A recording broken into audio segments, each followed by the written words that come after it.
آج بات کریں گے کہ ایک ایسی ہستی کا، اللہ کے ایک ایسے نبی کا جو 100 برس تک مردہ رہے، یعنی موت، اور پھر دوبارہ زندہ ہو گئے 100 برس کے بعد، آفٹر 100 ایئرس۔ یہ کیسے ہوا؟ حضرت عزیر بن شرخیہ، نام یاد رکھنا ہے، ٹھیک ہے؟ حضرت عزیر بن شرخیہ علیہ السلام یہ بنی اسرائیل کے ایک نبی ہیں۔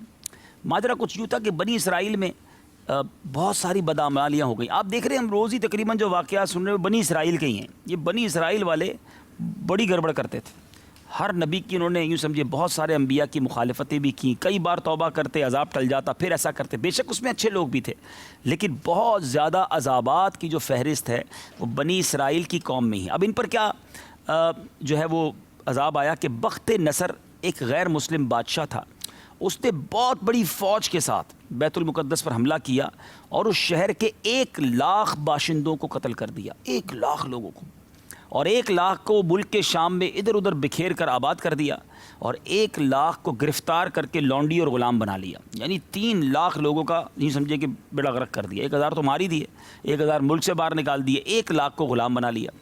حضرت عزیر علیہ السلام اللہ کے نبی بھی انہی قیدیوں میں سے تھے، اور اس کے بعد اس بادشاہ نے، ظالم نے کیا کیا، بیت المقدس کو اور پورے شہر کو توڑ پھوڑ کر ختم بسمار کر دیا، بالکل شہر کا ملیہ میٹ کر دیا۔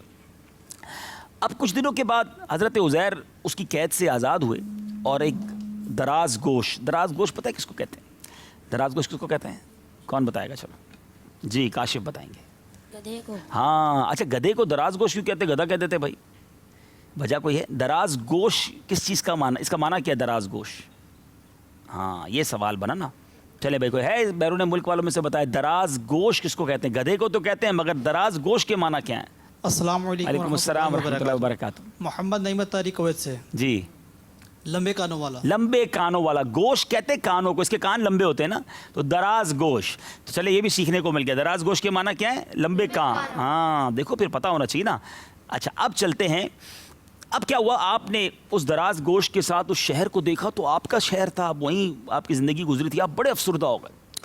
آپ نے دیکھا کہ چاروں طرف کوئی انسان ہی نہیں ہے، شہر تباہ و برباد ہو گیا ہے، درختوں پر پھل آ کر پکے ہوئے ہیں، کھانے والا کوئی نہیں ہے۔ اب بڑے آپ حسرت کے ساتھ آپ نے اللہ کی بارگاہ میں عرض کی کہ اس شہر کی ایسی بربادی اور ایسی ویرانی کے بعد بھلا اب اللہ اس کو کیسے آباد کرے گا؟ بچا ہی کوئی نہیں ہے۔ آپ کی زبان سے جملہ نکلا۔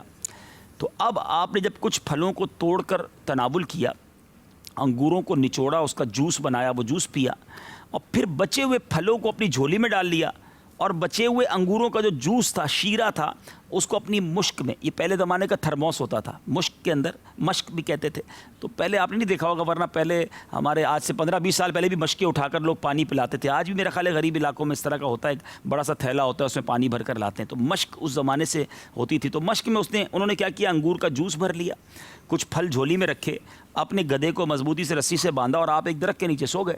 انسان نارملی تھکا ہوا ہوتا ہے تو 4-6 گھنٹے 8 گھنٹے سوتا ہے، آپ کی نیند ہی کی حالت میں وفات ہو گئی، ٹھیک ہے؟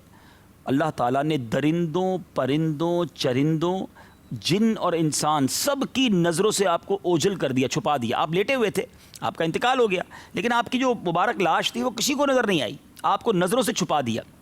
اب آپ یہاں تک کہ 70 برس کا زمانہ گزر گیا، تو ملک فارس کا بادشاہوں میں سے ایک بادشاہ جو ہے اپنے لشکر کے ساتھ اس ویران بیت المقدس والے علاقے میں داخل ہوا۔ اس نے اب کیا کیا، لوگوں کو یہاں بسانا شروع کیا۔ جب شہر خالی تھا تو لوگ لا کر بسائے، گھر بنائے، آباد کیا۔ تو اب میرے میٹھے اسلامی بھائیو، ہوا یہ کہ اب یہ نئی نئی عمارتیں بننے لگیں، قسم قسم کے باغات بننے لگے۔ اب اگلے 30 سالوں میں پورا شہر نیا بن گیا، جو شہر ٹوٹ پھوٹ کا شکار تھا، نئی بلڈنگیں بن گئیں، نئے گھر بن گئے، نئے باغات بن گئے۔ حضرت عزیر سمجھنے دنیا سے چلے گئے ہیں، اور وہ اس درخت کے نیچے ہی لیٹے ہوئے ہیں۔ جب حضرت عزیر کو 100 سال پورے ہو گئے آپ کے دنیا سے پردہ فرمانے کو، اللہ تعالیٰ نے آپ کو پھر زندہ فرمایا۔ اب آپ نے دیکھا کہ گدھا تو مر چکا ہے، اس کی ہڈیاں بھی سڑ گئی ہیں، ادھر ادھر بکھری ہوئی ہیں، مگر جو تھیلے میں رکھے ہوئے پھل تھے وہ بالکل تر و تازہ ہیں۔ آفٹر 100 ایئرس، 100 سال کے بعد، وہ جو انگور کا جوس اپنی مشک میں رکھا تھا وہ بھی فریش ہے، بالکل سیکھ تھا۔ تو آپ کے سر اور داڑھی کے بال بھی کالے تھے، تو آپ کی عمر وہی 40 برس کی تھی جب آپ دنیا سے پردہ فرمایا تھا۔ اس وقت 40 سال کے تھے، 100 سال بعد اٹھے تو 40 سال جیسے ہی تھے۔ تو اب بڑا ہی امیزنگ. اب یہاں سے جو واقعے نے ایک نیا ٹرن لیا نا, وہ میں نے بھی جب پڑھا تو حیران ہو گیا. اللہ کی قدرت دیکھیں کہ اب آپ سوچنے لگے کہ یہ معاملہ کیا ہے. تو اب وہی نازل ہوئی کہ اے عزیر بتاؤ تم یہاں کتنا عرصہ رہے. تو آپ نے کہا یا اللہ مجھے ایسا لگتا ہے صبح سویا تھا, عصر کا وقت ہوا ہے, عصر میں جاگا ہوں. ہم بھی جب سوتے ہیں اٹھتے تو ہمیں تو نہیں پتا ہوتا نا کتنی دیر سوئے ہیں. تو ان کو یہی فیل ہوا کہ صبح سویا تھا, عصر کا وقت ہو گیا. تو آپ اللہ تبارک و تعالیٰ نے فرمایا کہ تم پورے 100 برس یہاں ٹھہرے رہے ہو. اب تم ہماری قدرت کا نظارہ کرنے کے لیے ذرا اپنے گدھے کو دیکھو. آپ نے اپنے گدھے کی طرف نظر دیکھی تو وہ سارا بکھر گیا تھا, مر گیا تھا, گل سڑ گیا تھا. کہا آپ اپنی جھولی میں پھل کو دیکھو. پھل دیکھے تو سارے فریش تھے. تو اب کا عزیر دیکھو کس طرح ہم ان ہڈیوں پر گوشت چڑھا کر گدھے کو زندہ کرتے ہیں. چنانچہ حضرت عزیر علیہ السلام نے دیکھا کہ اچانک وہ بکھری ہڈیاں جو تھیں وہ یکجا ہوئیں اور اس کا ڈھانچہ بنا, اس پر گوشت آیا اور وہ گدھا پورا دوبارہ کھڑا ہو گیا. حضرت عزیر علیہ السلام نے بلند آواز سے کہا اعلم ان اللہ علی کل شیء قدیر, میں خوب جانتا ہوں کہ اللہ سب کچھ کر سکتا ہے. اب کیا ہوا, اب حضرت عزیر علیہ السلام اپنے شہر کا دورہ کرتے ہوئے وہاں پہنچے جہاں 100 برس پہلے آپ کا مکان تھا, جہاں آپ خود رہتے تھے. تو آپ کسی نے آپ کو نہیں پہچانا. اچھا آپ بھی کسی کو نہیں پہچان رہے تھے. ظاہر ہے وہ لوگ تو دنیا سے چلے گئے تھے, نئے لوگ آ گئے تھے, اب کوئی نہیں پہچانتا تھا آپ کو.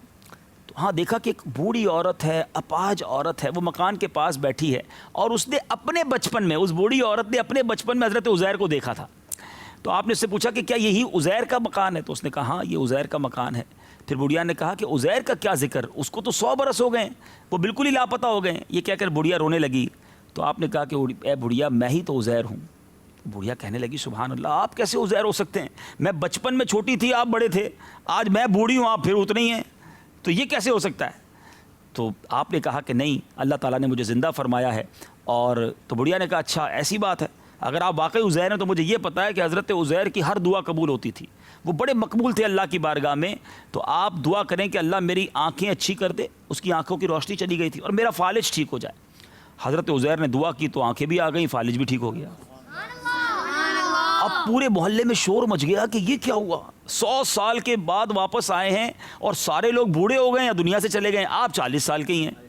اب کیا ہوا, بوڑھیا کی آنکھیں آئیں نا تو اس نے دیکھا تو کہا یہی تو تھے, چہرہ پہچان گئی وہ کہ ہاں حضرت عزیر تو یہی ہیں. اب کہا میں شہادت دیتی ہوں کہ آپ ہی عزیر علیہ السلام ہیں. اب وہ بنی اسرائیل والوں کو جمع کیا گیا, محلے میں لوگ جمع ہو گئے.